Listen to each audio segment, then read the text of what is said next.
Bathroom जाएं, नहाएं, शीशे के आगे खड़ी होके अपने ब्रेस्ट को प्रिपेयर करें। इस तरह नहीं प्रिपेयर करना। So you prepare like this.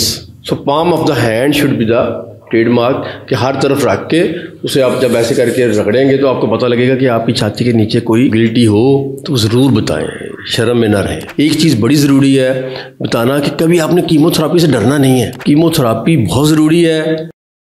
Ji sir, breast cancer Pakistan में एक आप समझ लें कि बहुत तेज़ी से ये बीमारी फैल रही है, इसकी क्या वजह है सर, और ख़वातीन को कैसे अपना ख्याल करना चाहिए? क्या इसको हम अर्ली स्टेज पे डायग्नोस कर सकते हैं? जी, बड़ा इम्पॉर्टेंट टॉपिक है और इसकी ज़रूरत बहुत ज़्यादा है डिस्कस करने की। जितना डिस्कस करें कम है। नो डाउट कि October is a breast cancer awareness month, जिसमें हम पूरा महीना लोगों को बताते हैं, क्लासेस जाके स्टूडेंट्स को बताते हैं। और फिर इसमें एक और चीज़ जो मैं बड़ा प्रमोट करता हूँ, अभी भी मेरी गाड़ी में पिंक रिबन पड़े हुए हैं, वो पूरा साल पड़े रहते हैं। ठीक है, तो पिंक रिबन एक ट्रेडमार्क है, अब लगा देते हैं। कोई पूछता है जी पिंक रिबन क्यों लगाया हुआ है, वो कहते हैं जी ब्रेस्ट कैंसर अवेयरनेस, तो बात चलना शुरू हो जाती है। वजूहात, कॉजेज़, वो तो कैंसर की जो वजूहात हैं वो उनके ऊपर तो एक लंबी बहस है, क्या वजूहात हैं, स्मोकिंग है। सर हमारे यहाँ इस एरिया में ख़वातीन में ये क्यों इतना फैल रहा है? क्या ये पूरी दुनिया में बहुत ज़्यादा है। 8 या 9 ख़वातीन पर 100 जो रेशो है इसकी, मतलब 100 में से 8 या 9 ख़वातीन ऐसी हैं जिनको ब्रेस्ट कैंसर हो गई होगा। तो ये इंटरनेशनली है। तो मैंने वही कहा ना कि कॉजेज़ बेशुमार होंगी, उसमें वही जो जिस तरह स्मोकिंग भी हो सकती है, उसमें पैरिटी भी हो सकती है। बाज़ दफ़ा कहा जाता था कि जी जिन बीबियों के बच्चे कम होते हैं या प्रेगनेंसी नहीं होती उनमें वजह है, लेकिन दूध नहीं पिलाती, लेकिन हमने सब में देखा ये है। अब आज मैंने बायोप्सी रिपोर्ट एक देखी है, देखिए 22 साल की बच्ची जो ब्रेस्ट फीडिंग कर रही है और वो मतलब उसमें एक बहुत बड़ा ट्यूमर है, उसकी मैंने खुद बायोप्सी की, उसके मैंने स्लाइड्स जाके देखी तो वो ब्रेस्ट कैंसर था। इसी तरह हमने पिछले दिनों एक ऑपरेट किया। हमारे पास जो पेशेंट प्रेजेंट करता है ना, हमने जिस चीज़ पे डिस्कस करना है और जो चीज़ बतानी है वो ये कि अर्ली डायग्नोसिस। हमने बीमारी को 99% केसेस में या 90% केसेस में हमने जल्दी डायग्नोज करना है। कुछ परसेंटेज ऐसी होती है कि आप सर तोड़ के मर जाएं, वो बहुत ही बारीक, ना फील हो रहा होता है ना पता होता है, तो वो ट्यूमर होता है जिसकी बायोप्सी हम अल्ट्रासाउंड गाइड करते हैं। Less than even a centimetre से छोटा लंप आप फील नहीं कर सकते। लेकिन मेजॉरिटी जो लंप्स हैं, ये लेस देन 1% ही है, लेकिन मेजॉरिटी जो लंप्स हैं वो बीबियाँ फील कर लेती हैं। वो आपका ब्रेस्ट सेल्फ एग्जामिनेशन है, वो जब बाथरूम जाएं, नहाएं, शीशे के आगे खड़ी होके अपने ब्रेस्ट को प्रिपेयर करें। और ये आमतौर पे मैं बताता होता हूँ कि इस तरह नहीं प्रिपेयर करना। So you prepare like this. So palm of the hand should be the trademark, कि हर तरफ रख के उसे आप जब ऐसे करके रगड़ेंगे तो आपको पता लगेगा कि आपकी छाती के नीचे कोई गिल्टी या कोई ऐसी चीज़ तो नहीं है एब्नॉर्मल जो, तो वो अगर पता लग जाती है तो फिर डरना नहीं है। फिर अगला स्टेप ये होता है, पता तो लग जाता है लेकिन 6 महीने तक बताते नहीं है कि डॉक्टर साहब पेन नहीं हो रही थी इसलिए हमने बताया नहीं था। अब पेन स्टार्ट होती है वो तब होती है जब फंगेटिंग हो जाता है, जब वो बाहर जख्म बना देता है या का लोकली स्किन को इन्वॉल्व कर लेता है। तो ये बड़ी इंपॉर्टेंट बात है कि ये अर्ली बताना। फिर इंटरेस्टिंगली ये है कि जो आपकी गिल्टी आपकी ब्रेस्ट में होगी, अगर सपोज़ 10 बीबियाँ हैं और उनकी ब्रेस्ट में अगर गिल्टियाँ हैं तो अब यकीन करें वही 1 या 2 को, उसमें से जो फार्मूला मैंने बताया है कि 8 आउट ऑफ 100 जो है वो ब्रेस्ट कैंसर का इंसिडेंस है, तो वो सिर्फ होगी कि इसलिए डरना नहीं है कि आपकी ब्रेस्ट कैंसर है, सिर्फ कंफर्म करना है हमने। मेजॉरिटी फाइब्रोएडेनोमास होते हैं। ख़वातीन को या लड़कियों को किस एज में जो है ये अवेयरनेस देने की ज़रूरत है कि वो किस एज में अपनी ब्रेस्ट एग्जामिनेशन, सेल्फ एग्जामिनेशन शुरू कर लें?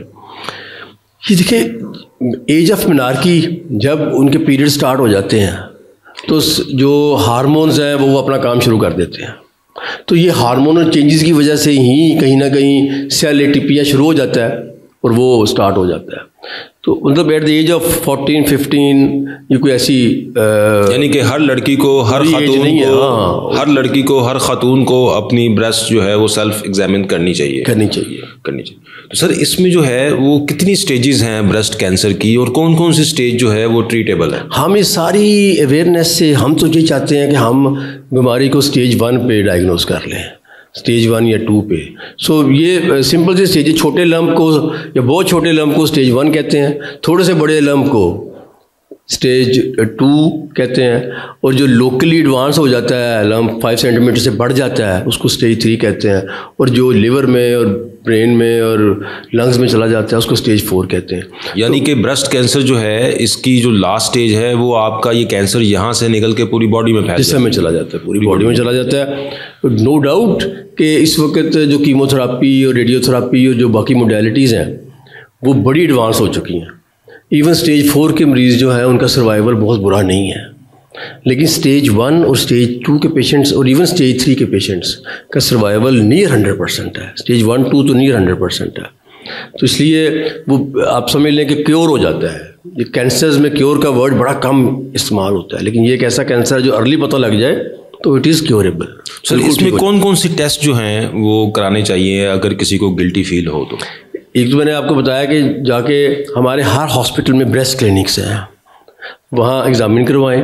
वो आपको अल्ट्रासाउंड लिख देंगे ब्रेस्ट का और मेमोग्राम, लेकिन मेमोग्राम की एज जो है वो 30-35 के बाद है। अच्छा, अर्ली एज में सिर्फ अल्ट्रासाउंड हमें हेल्प करता है। और अगर गिल्टी है तो हम एक अपनी लैब को रिक्वेस्ट करेंगे, वो एक नीडल वाला टेस्ट कर लेंगे, या हम उसकी अगर हमें शक पड़ रहा है कि ये ट्यूमर जो है वो कैंसर है तो हम इसकी एक नीडल थोड़ी सी मोटी होती है, उसे ट्रू कट बायोप्सी कहते हैं, वो कर लेंगे। ठीक है। तो इसके टेस्टों में फिर क्या हुआ, एक अल्ट्रासाउंड हुआ, एक इसकी नीडल टेस्ट हुआ, और इससे हमें अंदाज़ा हो जाता है कि जी ये किस हद तक फैला हुआ है, बड़ा हुआ है या ज़्यादा है। बाकी सर इसमें ट्रीटमेंट ऑप्शंस क्या क्या होते हैं हमारे पास?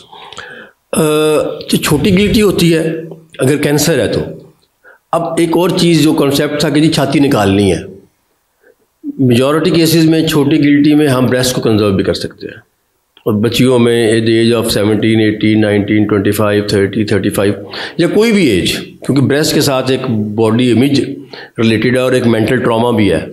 तो ब्रेस्ट निकाल के इलाज करना मरीज़ का और ब्रेस्ट को रख के और सिर्फ गिल्टी को निकाल के इलाज करना, इनकी लॉन्ग टर्म सर्वाइवल सेम है। ठीक है। तो इसलिए हम उसे बचा भी सकते हैं। तो ब्रेस्ट कैंसर में हम ये दोनों चीज़ें कर सकते हैं, कभी निकालनी भी पड़ सकती है और कभी हम इसे सिर्फ ट्यूमर को ही निकालते हैं और छाती बच जाती है। लेकिन डेफिनेटली एक चीज़ बड़ी ज़रूरी है बताना कि कभी आपने कीमोथेरापी से डरना नहीं है। कीमोथेरापी बहुत ज़रूरी है। बाज़ केसेस में जब स्टेज 3 होती है तो हमें ऑपरेशन से पहले देनी पड़ती है, उसे न्यूअडजुवेंट कहते हैं, और जो अर्ली स्टेज है उसमें हम पहले ऑपरेशन कर देते हैं उसके बाद देते हैं। लेकिन कई मरीज़ आते हैं जी हमने कोर्स नहीं लगवाना, बाल गिर जाएंगे, ये हो जाएगा, कॉस्मेटिकली। ब्रेस्ट में भी सर जो अब जो लोग मोस्टली जो डिमांड करते हैं वो ब्रेस्ट कंजर्वेटिव की तरफ जाते हैं कि यार जी वो बड़ा अच्छा है, इसमें कोई शक नहीं सर। तो सर क्या पैगाम देना चाहेंगे आप ख़वातीन को ब्रेस्ट कैंसर के हवाले से? बस ब्रेस्ट कैंसर के हवाले से आप इसको डिस्कस करें अपनी बच्चियों के साथ, बहनों के साथ, माओं के साथ, खालाओं के साथ, और उनसे बात करें कि जी ये हमने प्रोग्राम सुना था, या हमने ये पिंक रिबन देखा था, या सड़क पे ये इश्तिहार लगा हुआ था कि भाई ये इसको ज़रूरी है। तो अगर आपकी छाती में कोई गिल्टी हो तो ज़रूर बताएं, शर्म में ना रहें। सर बहुत शुक्रिया सर, थैंक यू।